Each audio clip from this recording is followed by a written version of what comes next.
कर्ण के कवच कुंडल का रहस्य। एक समय की बात है जब भारत के प्राचीन जंगलों में एक गुप्त समाज बसता था, जिसे अरण्यगुप्त कहा जाता था। यह समाज गुप्त रूप से महाभारत के समय से जुड़े रहस्यमय और दिव्य वस्तुओं की रक्षा करता था। इस समाज का मुख्य उद्देश्य था कर्ण के दिव्य कवच और कुंडल को दुनिया की बुरी शक्तियों से बचाना। कहानी की शुरुआत होती है आर्यन, एक युवा इतिहासकार से, जो प्राचीन कथाओं और पुराणों में गहरी रुचि रखता था। आर्यन को अपने दादाजी से बचपन में सुनाई गई कहानियां याद थी, जिनमें कर्ण के कवच और कुंडल का वर्णन था। दादाजी ने कहा था कि कर्ण का कवच और कुंडल आज भी सुरक्षित हैं, और अगर वे गलत हाथों में पड़ गए तो विनाश निश्चित है। एक दिन आर्यन को अपनी लाइब्रेरी के पुराने पुस्तकों के बीच एक गुप्त पत्र मिला। उस पत्र में लिखा था, यदि तुम कर्ण के कवच और कुंडल का रहस्य समझना चाहते हो तो चंद्रगिरी पर्वत के पवित्र तालाब तक जाओ, वहां से तुम्हें संकेत मिलेगा। आर्यन ने तुरंत अपनी यात्रा शुरू करने का निर्णय लिया। चंद्रगिरी पर्वत का मार्ग कठिन था और चारों ओर घने जंगल फैले हुए थे, लेकिन आर्यन ने हार नहीं मानी। चंद्रगिरी पहुंचने पर आर्यन को एक शांत और दिव्य तालाब मिला। तालाब के पास एक बूढ़ा साधु ध्यानमग्न बैठा था। साधु ने आर्यन की ओर देखा और कहा, तुम वही हो जिसे चुना गया है, लेकिन ध्यान रखना, यह मार्ग आसान नहीं है। साधु ने आर्यन को एक ताम्रपत्र दिया, जिस पर एक रहस्यमय नक्शा बना था।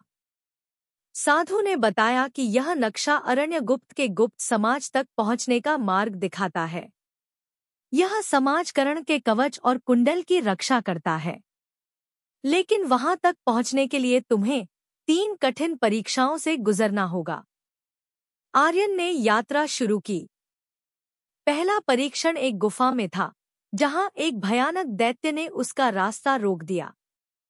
दैत्य ने कहा, अगर तुम सत्य के मार्ग पर हो तो मेरी आंखों में देखो और बिना डरे उत्तर दो। कर्ण ने कवच और कुंडल क्यों त्यागे? आर्यन ने साहस से कहा, कर्ण ने कवच और कुंडल त्यागे क्योंकि वह अपने वचन और कर्तव्य के प्रति निष्ठावान था। उसे पता था कि उसके निर्णय से उसका अंत होगा, फिर भी उसने अपनी मित्रता और वचन को प्राथमिकता दी। दैत्य मुस्कुराया और गायब हो गया, और रास्ता खुल गया। दूसरे परीक्षण में आर्यन को एक अंधेरी सुरंग में भेजा गया, जहां हर कदम पर भयावह आवाजें गूंज रही थी। सुरंग में आगे बढ़ते हुए उसे अपने सबसे बड़े डर का सामना करना पड़ा, असफलता का डर। लेकिन आर्यन ने अपने दिल की आवाज सुनी, मैं कर्ण के साहस से प्रेरणा लूंगा। अगर उसने अपने डर का सामना किया तो मैं क्यों नहीं? अचानक अंधेरा छंट गया और सुरंग का दूसरा छोर दिखने लगा। अंतिम परीक्षण सबसे कठिन था। आर्यन को एक विशाल वृक्ष के पास एक रहस्यमय शक्ति मिली, जिसने उसे विकल्प दिया। अगर तुम कवच और कुंडल तक पहुंचना चाहते हो तो तुम्हें अपने सबसे प्रिय स्मरण को त्यागना होगा।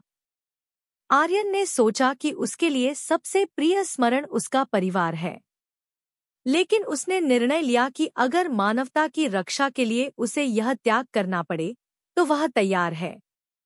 तीनों परीक्षाओं को पार करने के बाद आर्यन एक गुप्त मंदिर में पहुंचा, जहां अरण्यगुप्त समाज के प्रमुख उसका इंतजार कर रहे थे। उन्होंने आर्यन का स्वागत किया और उसे कर्ण के कवच और कुंडल के बारे में बताया। ये दिव्य वस्तुएं भगवान सूर्य ने कर्ण को वरदान के रूप में दी थी। जब कर्ण ने इन्हें त्याग दिया तो इंद्र ने इन्हें स्वर्ग में सुरक्षित रखा, लेकिन कालांतर में इन वस्तुओं को पृथ्वी पर वापस लाया गया और हमारी जिम्मेदारी बनी कि इन्हें सुरक्षित रखें। आर्यन ने पूछा, लेकिन इन्हें यहाँ क्यों रखा गया है? प्रमुख ने कहा, दुनिया में कई ऐसी शक्तियां हैं जो इन दिव्य वस्तुओं का दुरुपयोग कर सकती हैं। अगर ये गलत हाथों में चली जाएं तो विनाश होगा। तुम्हें चुना गया है, ताकि तुम इनकी सुरक्षा सुनिश्चित कर सको। आर्यन को समझ आ गया कि यह केवल एक रहस्य नहीं, बल्कि एक जिम्मेदारी है। उसने वचन दिया कि वह कवच और कुंडल की रक्षा के लिए अपना जीवन समर्पित करेगा। उस दिन से आर्यन अरण्यगुप्त समाज का अभिन्न हिस्सा बन गया। लेकिन उसने यह रहस्य दुनिया से छिपाए रखा, ताकि मानवता को सुरक्षित रखा जा सके। कर्ण के कवच और कुंडल का रहस्य आज भी जीवित है। वे किसी गुप्त स्थान पर सुरक्षित हैं, और केवल वे ही इन्हें देख सकते हैं, जो कर्ण के समान साहसी, सत्यनिष्ठ और बलिदानी हैं।